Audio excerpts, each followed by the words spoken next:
रनकपुर नाम के एक गांव में एक विधवा और धनवान स्त्री रहती थी।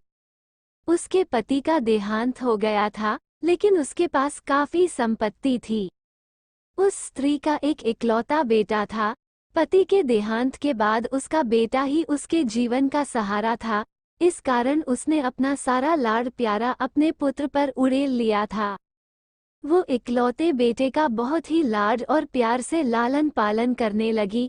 धीरे धीरे अत्यधिक लाड प्यार के कारण उसका बेटा बिगड़ने लगा। उसका मन पढ़ाई में नहीं लगता और वो बुरी संगत में पड़ गया। गलत संगत में पड़ने के कारण उसकी आदतें बिगड़ती गईं। वह अपने विद्यालय में साथी छात्रों की किताबें चुरा लिया करता था। वो स्त्री अर्थात उसकी माँ अपने बेटे के प्रति लाड प्यार में अंधी हो चुकी थी और उसे अपने बेटे की बुरी आदतें नजर नहीं आती थी। इससे उसके बेटे को बढ़ावा मिलता था। धीरे धीरे उसकी गंदी आदतें बढ़ती चली गईं। यूं ही समय गुजरता गया। वो लड़का अब बड़ा हो चुका था। पढ़ाई में पिछड़ने के कारण बहुत अधिक पढ़ नहीं पाया। उसको कोई नौकरी नहीं मिली। अपनी माँ की धन संपत्ति तो अपनी गलत आदतों में उड़ा चुका था। अब उसने अपनी आवश्यकताएं पूरी करने के लिए चोरी करना शुरू कर दिया। एक दिन वह चोरी करते समय पकड़ा गया और अदालत ने उसे 2 साल की सजा सुनाई।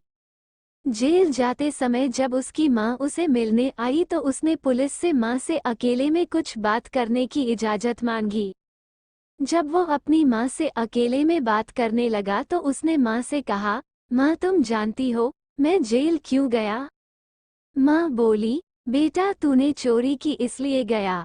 बेटा बोला, नहीं माँ मैं तुम्हारे कारण जेल गया। माँ बोली, मेरे कारण क्यों भला बेटा?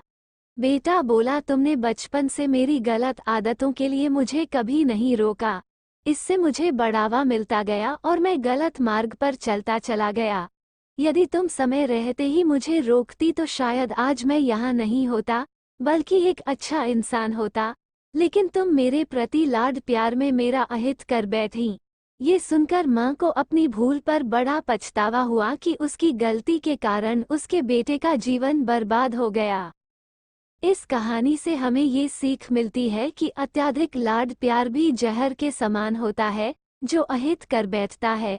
अपने किसी प्रियजन की भलाई के लिए आवश्यकता पड़ने पर सख्ती दिखाने में कोई हर्ज नहीं। आपको ये कहानी पसंद आई हो तो लाइक, शेयर, सब्सक्राइब और कमेंट जरूर करें। धन्यवाद।